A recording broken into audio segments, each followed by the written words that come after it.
नमस्कार मित्रों, आप सबका हमारे चैनल में स्वागत है। आज हम महाभारत की कथा कथा को लेकर आए हैं, जन्मेजय को शर्मा का श्राप।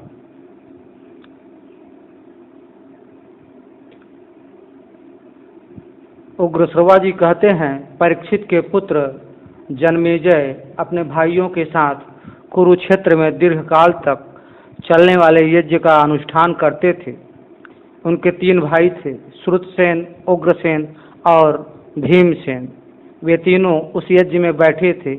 इतने में ही देवताओं की कुतिया शर्मा का पुत्र सारमेय वहां आया। जन्मेजय के भाइयों ने उस कुत्ते को मारा। तब वह रोता हुआ अपनी माँ के पास गया। बार बार रोते हुए अपने उस पुत्र से माता ने पूछा, बेटा क्यों रोता है, किसने तुझे मारा?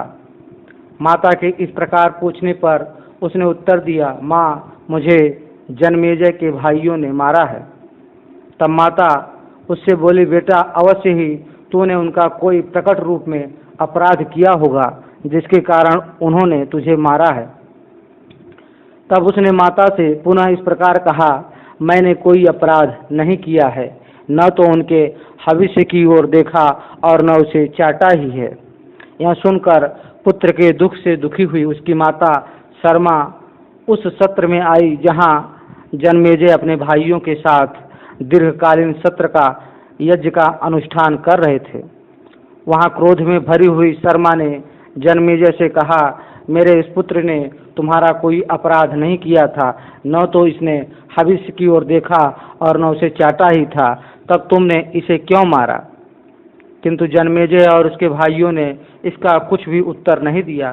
तब शर्मा ने उनसे कहा, मेरा पुत्र निरपराध है, तो भी तुमने इसे मारा है, अतः तुम्हारे ऊपर अकस्मात ऐसा भय उपस्थित होगा जिसकी पहले से कोई संभावना न रही हो।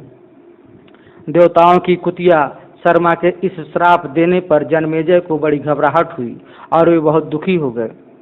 उस सत्र के समाप्त होने पर वे हस्तिनापुर में आए और अपने योग्य पुरोहितों की खोज करते हुए इसके लिए बड़ा यत्न करने लगे। पुरोहित के ढूंढने का उद्देश्य यह था कि वह मेरी इस श्राप रूप पाप कृत्या को, जो बल, आयु और प्राण का नाश करने वाली है, शांत कर दे। एक दिन परीक्षित पुत्र जन्मेजय शिकार खेलने के लिए वन में गए थे। वहां उन्होंने एक आश्रम देखा जो उन्हीं के राज्य के किसी प्रदेश में विद्यमान था। उस आश्रम में श्रुतश्रवा नाम के प्रसिद्ध एक ऋषि रहते थे। उनके पुत्र का नाम था सोमश्रवा। सोमश्रवा सदा तपस्या में ही लगे रहते थे। परीक्षित कुमार जन्मेजय ने महर्षि श्रुतश्रवा के पास जाकर उनके पुत्र सोमश्रवा का पुरोहित पद के लिए वर्ण किया। राजा ने पहले महर्षि को नमस्कार करके कहा, भगवान, आपके पुत्र सोमश्रवा मेरे पुरोहित हों। उनके ऐसा कहने पर श्रुतश्रवा ने जन्मेजय को इस प्रकार उत्तर दिया, महाराज जन्मेजय, मेरा यह पुत्र सोमश्रवा सर्पिणी के गर्भ से पैदा हुआ है। यह बड़ा तपस्वी और स्वाध्यायशील है। मेरे तपोबल से इसका भरण पोषण हुआ है। एक समय एक सर्पिणी ने मेरा वीर्यपान कर लिया था, अतः उसी के पेट से इसका जन्म हुआ। यह तुम्हारी संपूर्ण पाप कृत्याओं, साप जनित उपद्रवों का निवारण करने में समर्थ है। केवल भगवान शंकर की कृत्या को यह टाल नहीं सकता, किंतु इसका एक गुप्त नियम है। यदि कोई ब्राह्मण इसके पास आकर इससे किसी वस्तु की याचना करेगा तो यह उसे उसकी अभिष्ट वस्तु अवश्य देगा। यदि तुम उदारता पूर्वक इसके इस व्यवहार को सहन कर सको अथवा इसकी इच्छा पूर्ति का उत्साह दिखा सको तो इसे ले जाओ। श्रुतश्रवा के ऐसा कहने पर जन्मेजय ने उत्तर दिया, भगवान, सब कुछ उनकी रुचि के अनुसार ही होगा। फिर वे सोमश्रवा पुरोहित को साथ लेकर लौटे और अपने भाइयों से बोले, इन्हें मैंने अपना उपाध्याय पुरोहित बनाया है। ये जो कुछ भी कहें उसे तुम्हें बिना किसी सोच विचार के पालन करना चाहिए। जन्मेजय के ऐसा कहने पर उनके 3 भाई पुरोहितों की प्रत्येक आज्ञा का ठीक ठीक पालन करने लगे।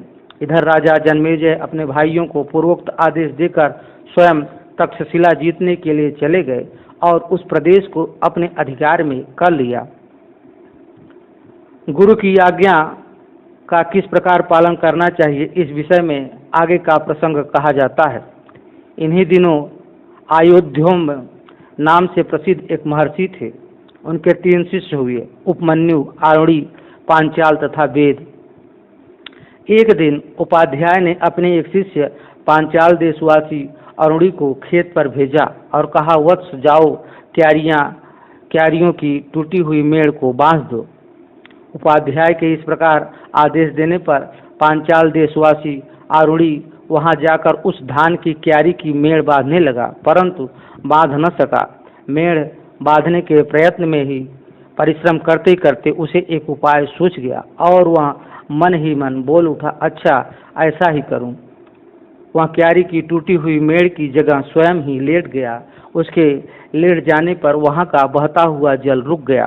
फिर कुछ काल के पश्चात उपाध्याय आयुधौम्य ने अपने शिष्य से पूछा, पांचाल निवासी आरुणि कहाँ चला गया? शिष्यों ने उत्तर दिया, भगवान आप ही ने तो उसे यह कहकर भेजा था कि जाओ क्यारी की टूटी हुई मेड़ बांध दो। शिष्यों के ऐसा कहने पर उपाध्याय ने उनसे कहा, तो चलो हम सब लोग वहीं चले जहां आरुणि गया है। वहां जाकर उपाध्याय ने उसे आने की आवाज दी, पांचाल निवासी आरुणि कहाँ हो वत्स, यहाँ आओ। उपाध्याय का यह वचन सुनकर आरुणि पांचाल सहसा उस क्यारी की मेड़ से उठा और उपाध्याय के समीप आकर खड़ा हो गया। फिर उनसे विनय पूर्वक बोला, भगवान मैं यह हूँ, क्यारी की टूटी हुई मेड़ से निकलते हुए अनिवार्य जल को रोकने के लिए स्वयं ही यहाँ लेट गया था। इस समय आपकी आवाज़ सुनते ही सहसा उस मेड़ को विदीर्ण करके आपके पास आ खड़ा हुआ। मैं आपके चरणों में प्रणाम करता हूँ, आप आज्ञा दीजिए मैं कौन सा कार्य करूँ। आरुणि के ऐसा कहने पर उपाध्याय ने उत्तर दिया, तुम क्यारी के मेड़ को विदीर्ण करके उठे हो, अतः इस उद्दलन कर्म के कारण उद्दालक नाम से ही प्रसिद्ध हो जाओगे। ऐसा कहकर उपाध्याय ने आरुणि को अनुग्रहित किया। साथ ही यह भी कहा कि तुमने मेरी आज्ञा का पालन किया है, इसलिए तुम कल्याण के भागी होगे। संपूर्ण वेद और समस्त धर्मशास्त्र तुम्हारी बुद्धि में स्वयं प्रकाशित हो जाएंगे। उपाध्याय के इस प्रकार आशीर्वाद देने पर आरुणि कृतकृत्य हो अपने अभीष्ट देश को चला गया। उन्हीं आयुधौम्य उपाध्याय का उपमन्यु नामक दूसरा शिष्य था। उसे उपाध्याय ने आदेश दिया, वत्स उपमन्यु तुम गौओं की रक्षा करो। उपाध्याय की आज्ञा से उपमन्यु गौओं की रक्षा करने लगा। वह दिन भर गौओं की रक्षा में रहकर संध्या के समय गुरुजी के घर पर आता और उनके सामने खड़ा होकर नमस्कार करता। उपाध्याय ने देखा उपमन्यु खूब मोटा ताजा हो रहा है, तब उन्होंने पूछा, बेटा उपमन्यु तुम कैसे जीविका चलाते हो जिससे इतने अधिक हिष्ट पुष्ट हो रहे हो? उसने उपाध्याय से कहा, गुरुदेव मैं भिक्षा से जीवन निर्वाह करता हूँ। यह सुनकर उपाध्याय उपमन्यु से बोले, मुझे अर्पण किए बिना तुम्हें भिक्षा का अन्न अपने उपयोग में नहीं लाना चाहिए। उपमन्यु ने बहुत अच्छा कहकर उनकी आज्ञा स्वीकार कर ली। अब वह भिक्षा लाकर उपाध्याय को अर्पण करने लगा। उपाध्याय उपमन्यु से सारी भिक्षा ले लेते थे। उपमन्यु तथास्तु कहकर पुनः पूर्वत गौओं की रक्षा करता रहा। वह दिन भर गौओं की रक्षा में रहता और संध्या के समय पुनः गुरु के घर पर आकर गुरु के सामने खड़ा होकर नमस्कार करता। उस दशा में भी उपमन्यु को पूर्वत हिष्ट पुष्ट ही देखकर उपाध्याय ने पूछा, बेटा उपमन्यु तुम्हारी सारी भिक्षा तो मैं ले लेता हूँ, फिर तुम इस समय कैसे जीवन निर्वाह करते हो? उपाध्याय के ऐसा कहने पर उपमन्यु ने उन्हें उत्तर दिया, भगवान पहले की लाई हुई भिक्षा आपको अर्पित करके अपने लिए दूसरी भिक्षा लाता हूँ और उसी से अपनी जीविका चलाता हूँ। यह सुनकर उपाध्याय ने कहा, यह न्याय युक्त एवं श्रेष्ठ वृत्ति नहीं है। तुम ऐसा करके दूसरे भिक्षाजीवी लोगों की जीविका में बाधा डालते हो, अतः लोभी हो। तुम्हें दोबारा भिक्षा नहीं लानी चाहिए। उसने तथास्तु कहकर गुरु की आज्ञा मान ली और पूर्वत गौओं की रक्षा करने लगा। एक दिन गाय चराकर वह फिर सायंकाल को उपाध्याय के घर आया और उनके सामने खड़े होकर उनसे नमस्कार किया। उपाध्याय ने उसे फिर भी मोटा ताजा ही देखकर पूछा, बेटा उपमन्यु, मैं तुम्हारी सारी भिक्षा ले लेता हूँ और अब तुम दोबारा भिक्षा नहीं मांगते, फिर भी बहुत मोटे हो, आजकल कैसे खाना पीना चलाते हो?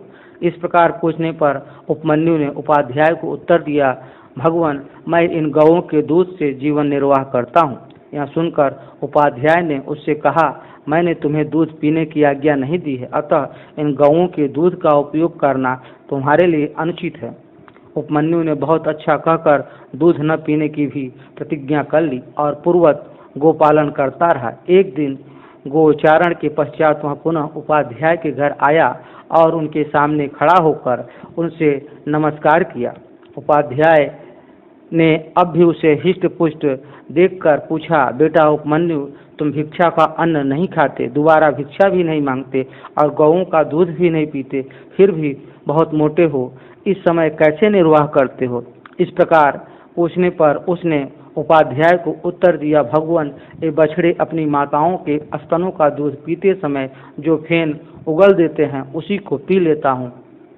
यह सुनकर उपाध्याय ने कहा, ये बछड़े उत्तम गुणों से युक्त हैं, अतः तुम पर दया करके बहुत सा फेन उगल देते होंगे, इसलिए तुम फेन पीकर तो इन सभी बछड़ों की जीविका में बाधा उपस्थित करते हो, अतः आज से फेन भी न पिया करो।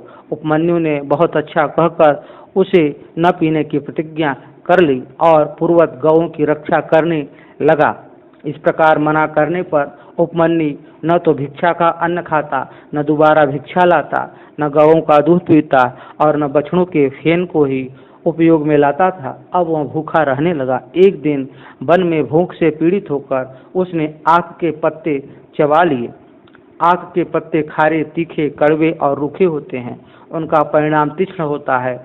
पाचन काल में वे पेट के अंदर आग की ज्वाला सी उठा देते हैं, अतः उनको खाने से उपमन्यु की आंखों की ज्योति नष्ट हो गई। वह अंधा हो गया। अंधा होने पर भी वह इधर उधर घूमता रहा, अतः कुएं में गिर पड़ा। तदंतर जब सूर्योदय अस्तांचल की चोटी पर पहुंच गए, तब भी उपमन्यु गुरु के घर पर नहीं आया।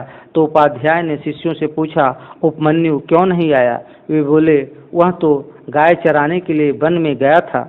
तब उपाध्याय ने कहा, मैंने उपमन्यु की जीविका के सभी मार्ग बंद कर दिए हैं, अतः निश्चय ही वह रूठ गया है, इसलिए इतनी देर हो जाने पर भी वह नहीं आया, अतः हमें चलकर उसे खोजना चाहिए। ऐसा कहकर शिष्यों के साथ वन में जाकर उपाध्याय ने उसे बुलाने के लिए आवाज दी, ओ उपमन्यु, कहाँ हो बेटा, चले आओ। उसने उपाध्याय की बात सुनकर उच्च स्वर से उत्तर दिया, गुरुजी, मैं कुएं में गिर पड़ा हूँ। तब उपाध्याय ने उससे पूछा, वत्स, तुम कुएं में कैसे गिर गए? उसने उपाध्याय को उत्तर दिया, भगवान, मैं आक के पत्ते खाकर अंधा हो गया हूँ, इसलिए कुएं में गिर गया हूँ।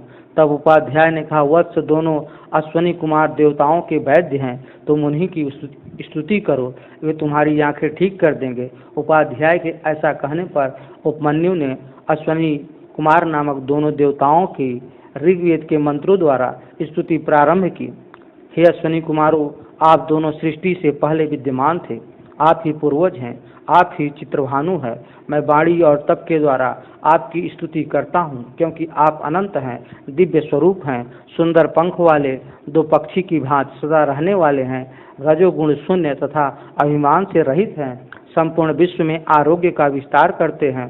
सुनहरे पंख वाले दो सुंदर विहंगमों की भांति आप दोनों बंधु बड़े सुंदर हैं, पारलौकिक उन्नति के साधन से संपन्न है। ना सत्य तथा दस्त्र, ये दोनों आपके नाम है। आपकी नाचिका बड़ी सुंदर है। आप दोनों निश्चित रूप से विजय प्राप्त करने वाले हैं। आप ही विश्वान सूर्यदेव के सुपुत्र हैं, अतः स्वयं ही सूर्य रूप में स्थित हो दिन तथा रात्रि रूप काले तंतुओं से संवत्सर रूप वस्त्र बुनते हैं और उस वस्त्र द्वारा वेग पूर्वक देवयान और पितृयान नामक सुंदर मार्गों को प्राप्त कराते हैं।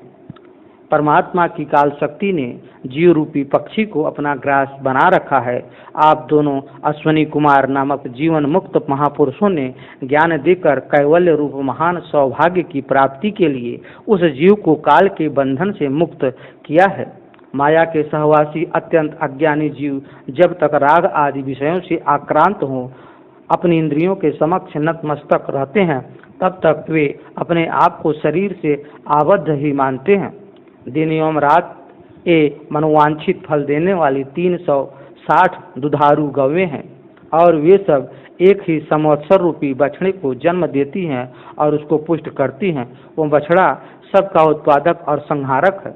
जिज्ञासु पुरुष उक्त बछड़े को निमित्त बनाकर उन गौओं से विभिन्न फल देने वाली शास्त्र विहित क्रियाएं दोहते रहते हैं। उन सब क्रियाओं का एक तत्वज्ञान की इच्छा ही दोहनीय फल है। पूर्वोक्त गौओं को आप दोनों अश्वनी कुमार ही दोहते हैं। हे अश्वनी कुमारों, इस काल की एकमात्र संवत्सर ही नाभि है, जिस पर रात और दिन मिलाकर 720 अरे टिके हुए हैं। वे सब 12 मास रूपी प्रधियों अरों को थामने वाले पुट्ठों में जुड़े हुए हैं। अश्वनी कुमारों, यह अविनाशी एवं मायामय काल चक्र बिना नेमी के ही अनियत गति से घूमता तथा यह लोक और परलोक दोनों लोकों की प्रजाओं का विनाश करता है।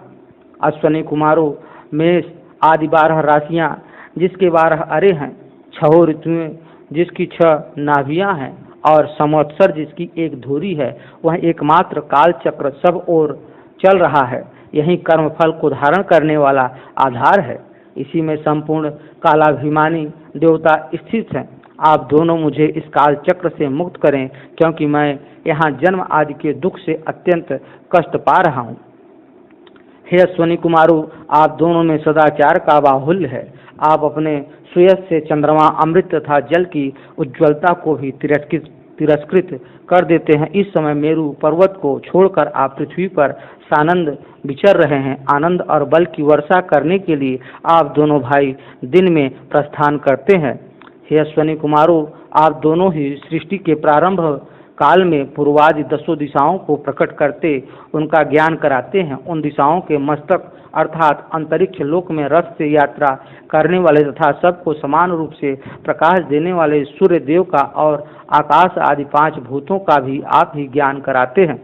उन दिशाओं में सूर्य का जाना देखकर ऋषि लोग भी उनका अनुसरण करते हैं तथा देवता और मनुष्य अपने अधिकार के अनुसार स्वर्ग या मृत्यु लोक की भूमिका उपयोग करते हैं।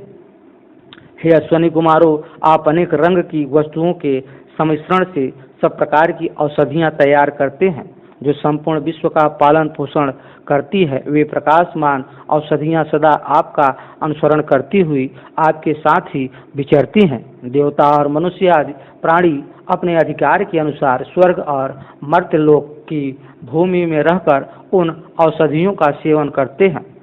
अश्वनी कुमारों, आप ही दोनों नासत्य नाम से प्रसिद्ध हैं। मैं आपकी तथा आपने जो कमल की माला धारण कर रखी है उसकी पूजा करता हूँ। आप अमर होने के साथ ही सत्य का पोषण और विस्तार करने वाले हैं। आपके सहयोग के बिना देवता भी उस सनातन सत्य की प्राप्ति में समर्थ नहीं होते। युवक माता पिता संतानों के लिए पहले मुख से अन्न रूप गर्भ धारण करते हैं, तत्पश्चात पुरुष में वीर रूप में और स्त्री में रजो रूप में परिणित होकर वह अन्न जड़ शरीर बन जाता है। तत्पश्चात जन्म लेने वाला गर्भस्थ जीव उत्पन्न होते ही माता के स्तनों का दूध पीने लगता है। हे अश्वनी कुमारों, पूर्वोक्त रूप से संसार बंधन में बंधे हुए जीवों को आप तत्व ज्ञान देकर मुक्त करते हैं। मेरे जीवन निर्वाह के लिए मेरी नेत्रेंद्रियों को भी रोग से मुक्त करें। अश्वनी कुमार, मैं आपके गुणों का बखान करके आप दोनों की स्तुति नहीं कर सकता। इस समय नेत्रहीन अंधा हो गया हूँ, रास्ता पहचानने में भी भूल हो जाती है, इसलिए इस दुर्गम कूप में गिर पड़ा हूँ। आप दोनों शरणागत वत्सल देवता हैं, अतः मैं आपकी शरण लेता हूँ। इस प्रकार उपमन्यु के स्तवन स्तुति करने पर दोनों अश्वनी कुमार वहाँ आए और उससे बोले, उपमन्यु, हम तुम्हारे ऊपर बहुत प्रसन्न हैं। यह तुम्हारे खाने के लिए पुआ है, इसे खा लो। उनके ऐसा कहने पर उपमन्यु बोला, भगवान, आपने ठीक कहा, तथापि मैं गुरुजी को निवेदन किए बिना इस पुए को अपने उपयोग में नहीं ला सकता हूँ। तब दोनों अश्वनी कुमार बोले, वत्स, पहले तुम्हारे उपाध्याय ने भी हमारी इसी प्रकार स्तुति की थी। उस समय हमने उन्हें जो पुआ दिया था उसे उन्होंने अपने गुरुजी को निवेदन किए बिना ही काम में ले लिया था। तुम्हारे उपाध्याय ने जैसा किया है वैसा ही तुम भी करो। उनके ऐसा कहने पर उपमन्यु ने उत्तर दिया, इसके लिए तो आप दोनों अश्वनी कुमारों की मैं बड़ी अनुनय विनय करता हूँ। गुरु जी के निवेदन किए बिना मैं इस पुए को नहीं खा सकता। तब अश्वनी कुमार उससे बोले, तुम्हारी इस गुरु भक्ति से हम बड़े प्रसन्न हैं। तुम्हारे उपाध्याय के दांत काले लोहे के समान हैं, तुम्हारे दांत सुवर्णमय हो जाएंगे, तुम्हारी आंखें भी ठीक हो जाएंगी और तुम कल्याण के भागी भी होगे। अश्वनी कुमारों के ऐसा कहने पर उपमन्यु को आंखें मिल गई और उसने उपाध्याय के समीप आकर उन्हें प्रणाम किया तथा सब बातें गुरुजी से कह सुनाई। उपाध्याय उसके ऊपर बड़े प्रसन्न हुए और उससे बोले, जैसा अश्वनी कुमारों ने कहा है उसी प्रकार तुम कल्याण के भागी होगे। तुम्हारी बुद्धि संपूर्ण वेद और सभी धर्मशास्त्र स्वतः स्फुरित हो जाएंगे। इस प्रकार यह उपमन्यु की परीक्षा बताई गई। उन्हीं अयोध्या धौम्य के तीसरे शिष्य थे वेद।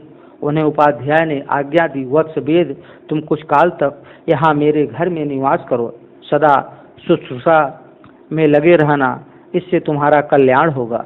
वेद बहुत अच्छा कहकर गुरु के घर में रहने लगे। उन्होंने दीर्घ काल तक गुरु की सेवा की। गुरु जी उन्हें बैल की तरह सदा भारी भारी बोझ ढोने में लगाए रहते थे और वेद सर्दी गर्मी तथा भूख प्यास का कष्ट सहन करते हुए सभी अवस्था में गुरु के अनुकूल ही रहते थे। इस प्रकार जब बहुत समय बीत गया तब गुरु जी उन पर पूर्णतः संतुष्ट हुए। गुरु के संतोष से वेद ने श्रेय तथा सर्वज्ञता प्राप्त कर ली। इस प्रकार यह वेद की परीक्षा का वृत्तांत कहा गया। तदंतर उपाध्याय की आज्ञा होने पर वेद समावर्तन संस्कार के पश्चात स्नातक होकर गुरु गृह से लौटे। घर आकर उन्होंने गृहस्थाश्रम में प्रवेश किया। अपने घर में निवास करते समय आचार्य वेद के पास 3 शिष्य रहते थे, किंतु वे काम करो अथवा गुरु सेवा में लगे रहो इत्यादि रूप से किसी प्रकार का आदेश अपने शिष्य को नहीं देते थे, क्योंकि गुरु के घर में रहने पर छात्रों को जो कष्ट सहन करना पड़ता है उससे वे परिचित थे। इसलिए उनके मन में अपने शिष्यों को क्लेशदायक कार्य में लगाने की कभी इच्छा नहीं होती थी। एक समय की बात है, ब्रह्मव्यक्ता आचार्य वेद के पास आकर जन्मेजय और पौष्य नाम वाले 2 क्षत्रियों ने उनका वरण किया और उन्हें अपना उपाध्याय बना लिया। तदंतर एक दिन उपाध्याय वेद ने यजमान के कार्य से बाहर जाने के लिए उद्यत हो उतंक नाम वाले शिष्य को अग्निहोत्र आदि के कार्य में नियुक्त किया और कहा, वत्स उतंक, मेरे घर में मेरे बिना जिस किसी वस्तु की कमी हो जाए उसकी पूर्ति तुम कर देना, ऐसी मेरी इच्छा है। उतंक को ऐसा आदेश देकर आचार्य वेद बाहर चले गए।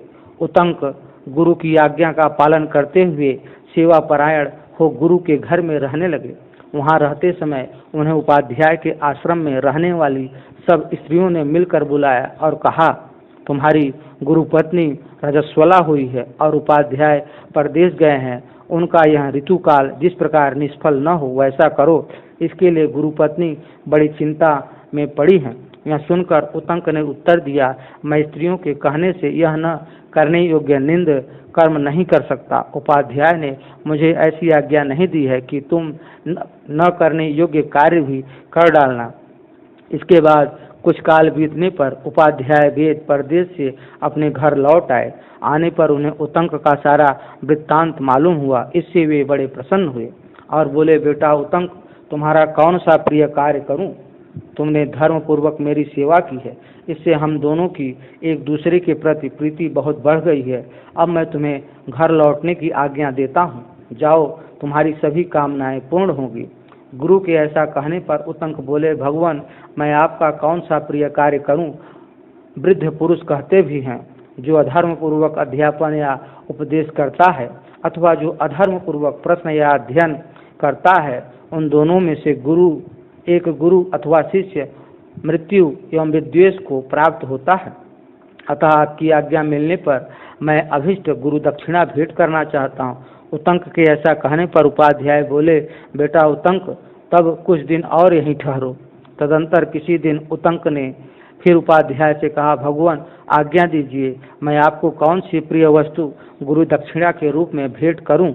यह सुनकर उपाध्याय ने उनसे कहा, वत्स उतंक, तुम बार बार मुझसे कहते हो कि मैं क्या गुरु दक्षिणा भेंट करूं, अतः जाओ घर के भीतर प्रवेश करके अपनी गुरु पत्नी से पूछ लो कि मैं क्या गुरु दक्षिणा भेंट करूं।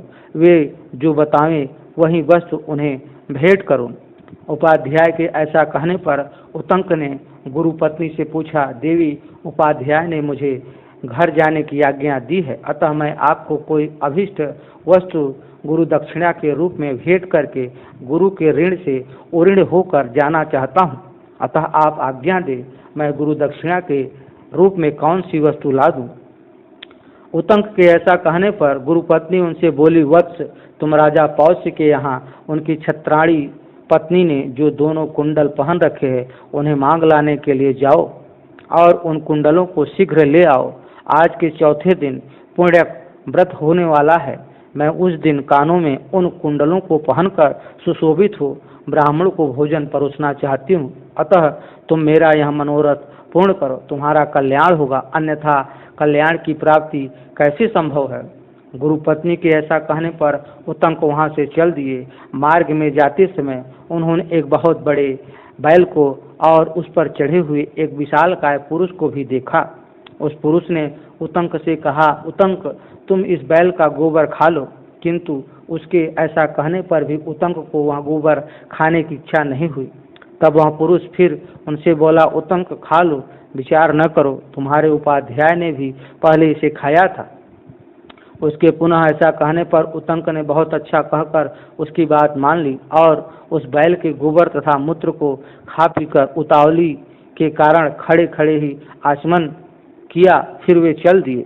जहाँ वे क्षत्रिय राजा पौष्य रहते थे वहां पहुंचकर उतंक ने देखा वे आसन पर बैठे हुए हैं। तब उतंक ने उनके समीप जाकर आशीर्वाद से उन्हें प्रसन्न करते हुए कहा, राजन, मैं याचक होकर आपके पास आया हूँ।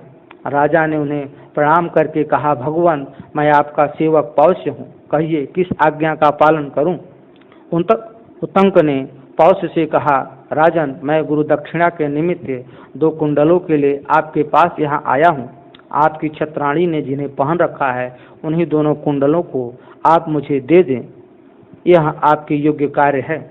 यह सुनकर पौष्य ने उतंक से कहा, ब्राह्मण, आप अंतःपुर में जाकर छत्राणी से वे कुंडल मांग ले। राजा के ऐसा कहने पर उतंक ने अंतःपुर में प्रवेश किया, किंतु वहां उन्हें छत्राणी नहीं दिखाई दी।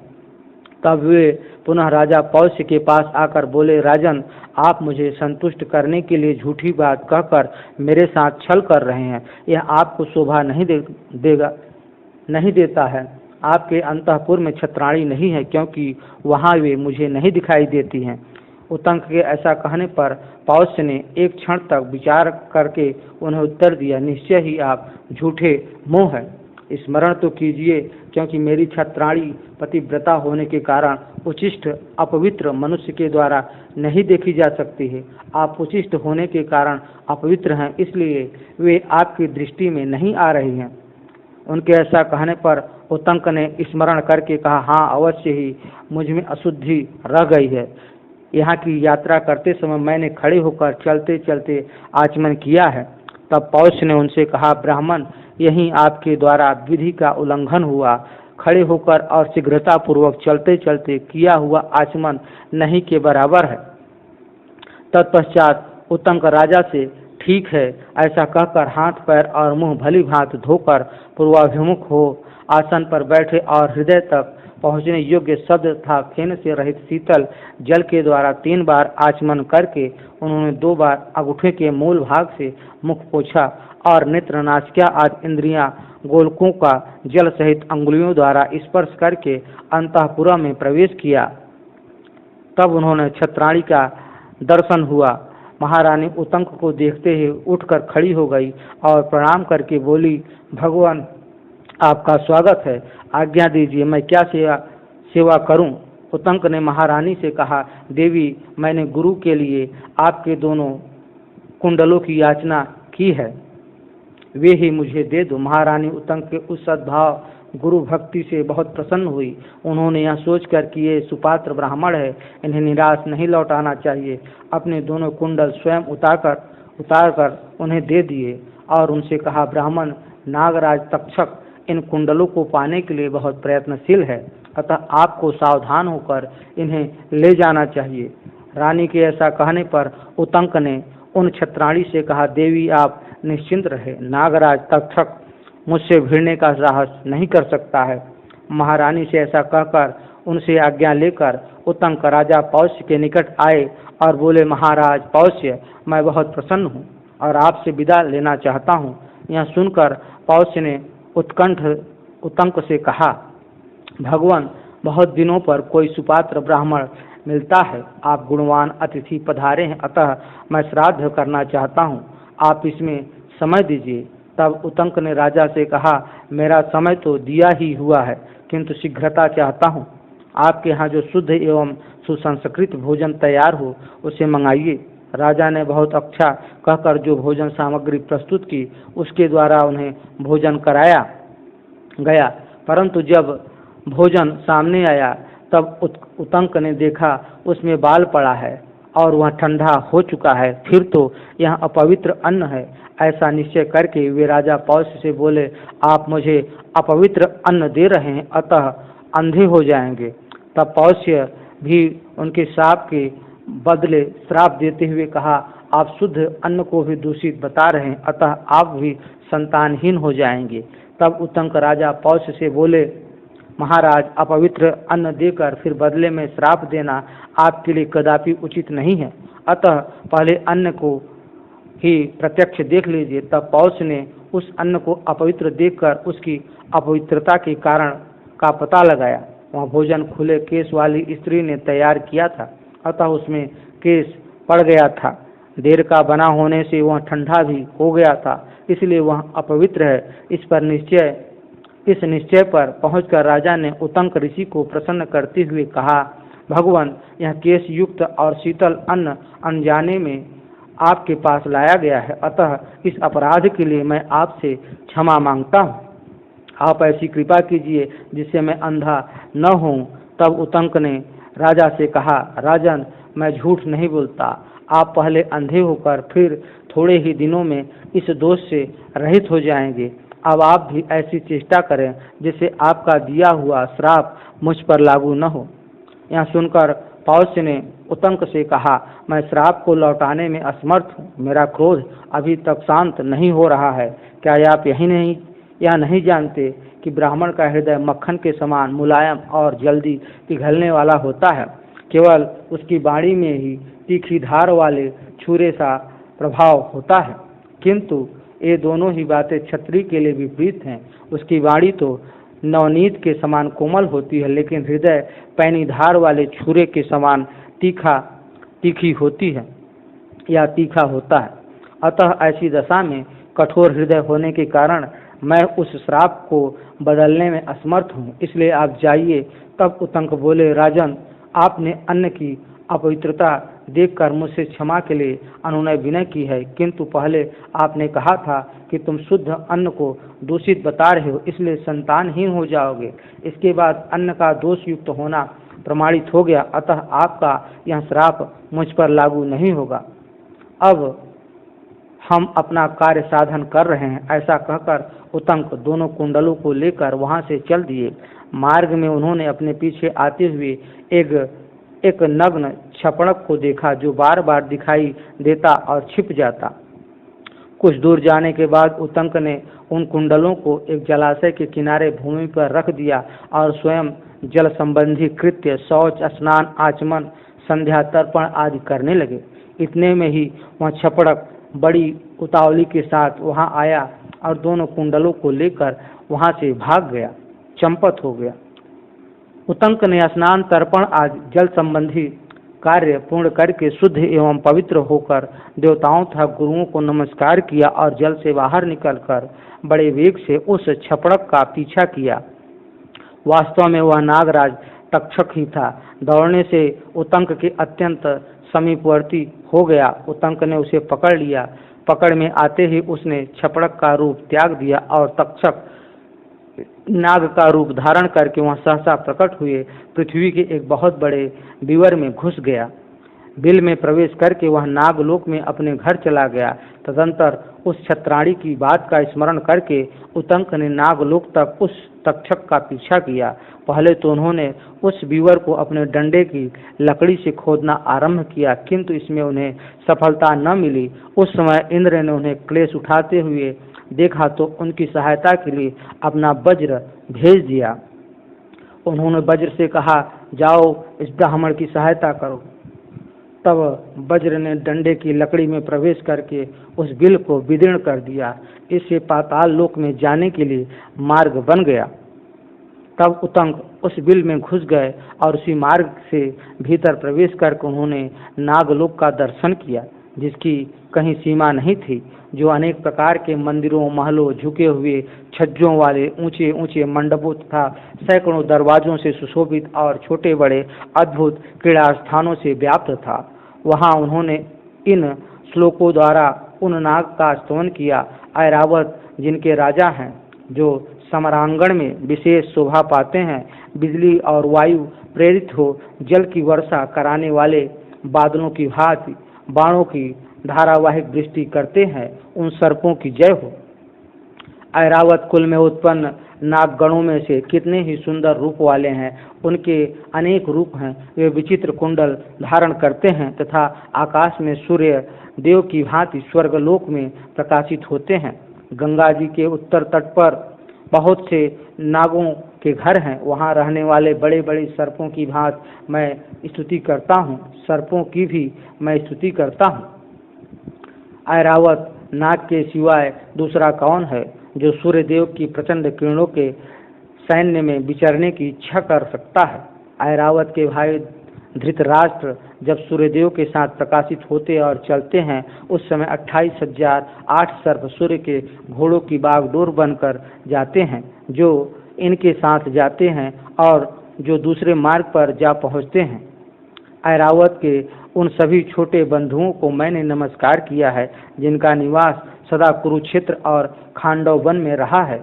उन नागराज तक्षक की मैं कुंडलों के लिए स्तुति करता हूँ। तक्षक और अश्वसेन ये दोनों नाग सदा साथ विचरने वाले हैं। ये दोनों कुरुक्षेत्र में इक्षुमती नदी के तट पर रहा करते थे, जो तक्षक के छोटे भाई हैं, श्रुतसेन नाम से जिनकी ख्याति है, तथा जो पाताल लोक में नागराज की पदवी पाने के लिए सूर्यदेव की उपासना करते हुए कुरुक्षेत्र में रहे हैं।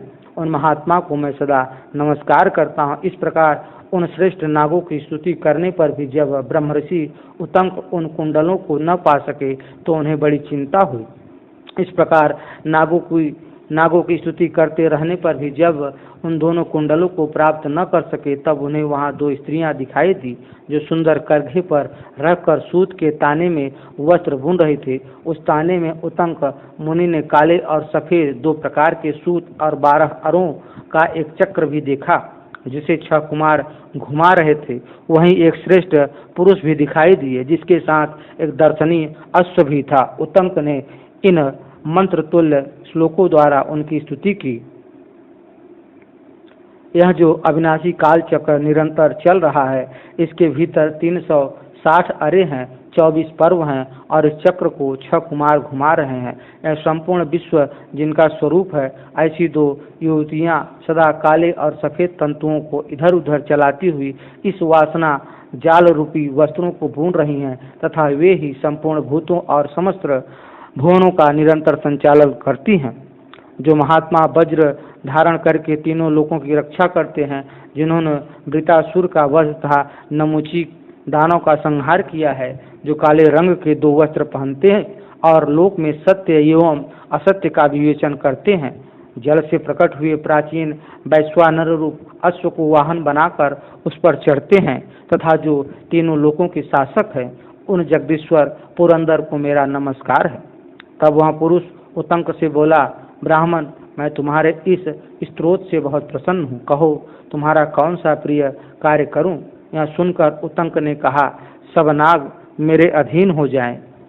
उनके ऐसा कहने पर वह पुरुष पुनः उतंक से बोला, इस घोड़े की गुदा में फूंक मारो। यह सुनकर उतंक ने घोड़े की गुदा में फूंक मारी। फूंकने से घोड़े के शरीर के समस्त छिद्रों से धुएं सहित आग की लपटें निकलने लगी। उस समय सारा नागलोक धुएं से भर गया।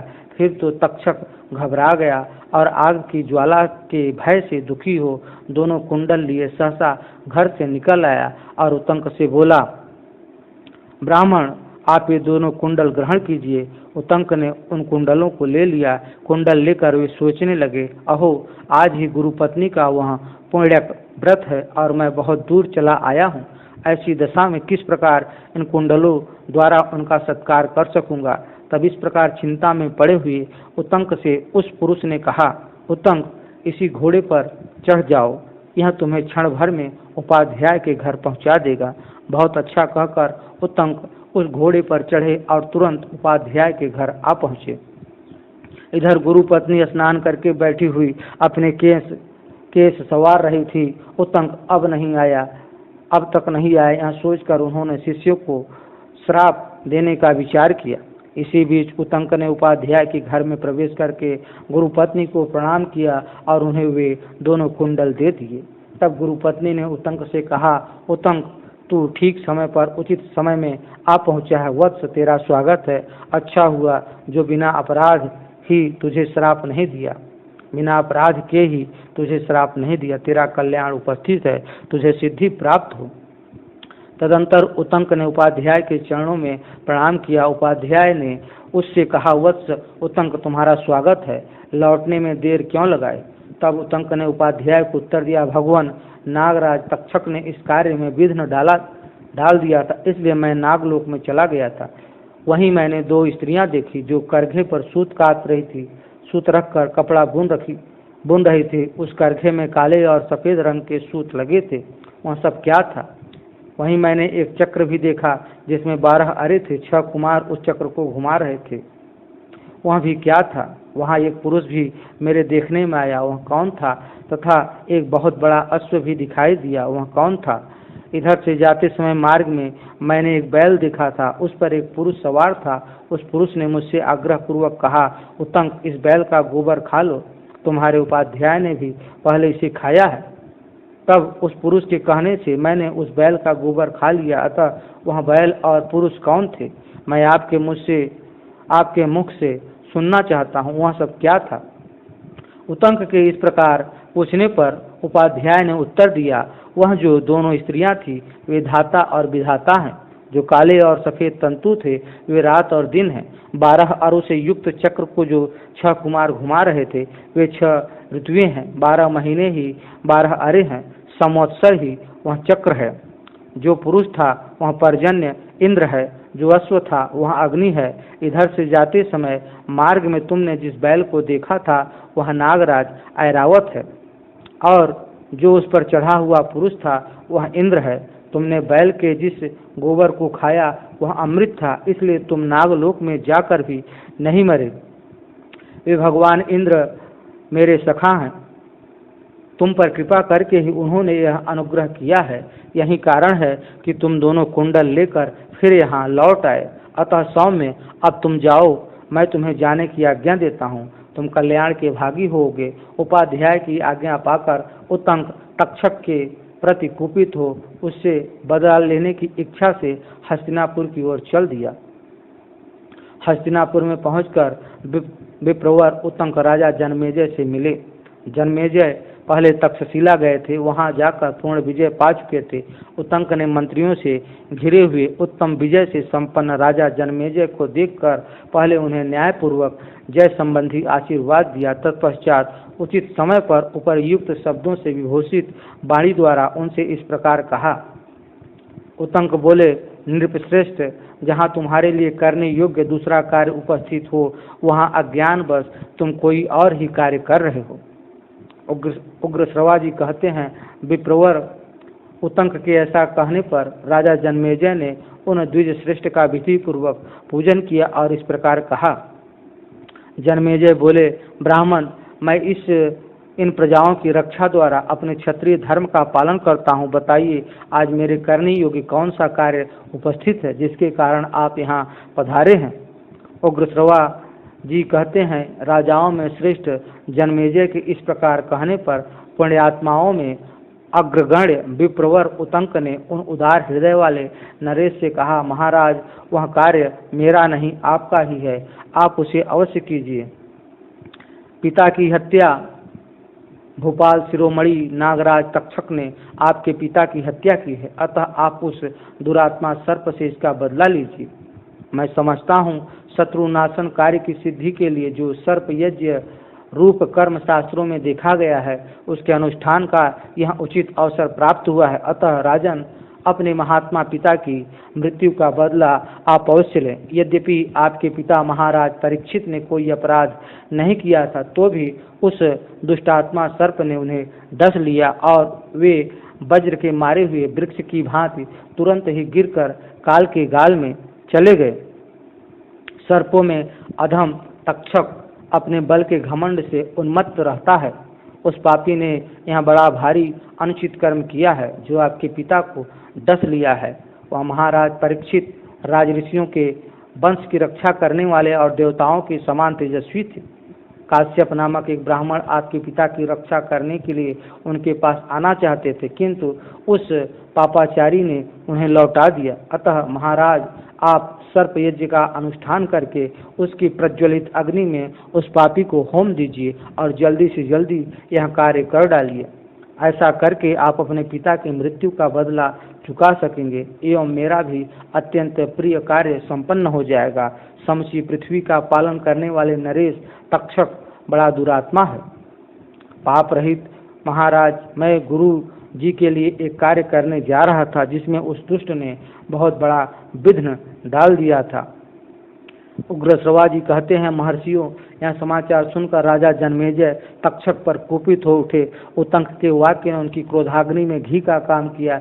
जैसे घी की आहुति पड़ने से अग्नि प्रज्वलित हो उठती है, उसी प्रकार वे क्रोध से अत्यंत कुपित हो गए। उस समय राजा जन्मेजय ने अत्यंत दुखी होकर उतंक के निकट ही मंत्रियों से पिता के स्वर्ग गमन का समाचार पूछा। उतंक के मुख से जिस समय उन्होंने पिता के मरने की बात सुनी, उसी समय वे महाराज दुख और शोक में डूब गए। इति महाभारते आदि पर्वणि पौष्य पर्वणि तृतीय अध्याय। इस प्रकार श्री महाभारत आदि पर्व के अंतर्गत पौष्य पर्व में पौष्याख्यान विषयक तीसरा अध्याय पूरा हुआ। आशा करता हूँ कि आपको हमारा यह प्रयास अच्छा लगा होगा। लाइक, सब्सक्राइब और शेयर कीजिए और महाभारत की अगली सुंदर और दुर्लभ अद्भुत कहानियों के सुनने और जानने और उसके ज्ञान के द्वारा अपने जीवन को समुन्नत करने के लिए धन्यवाद।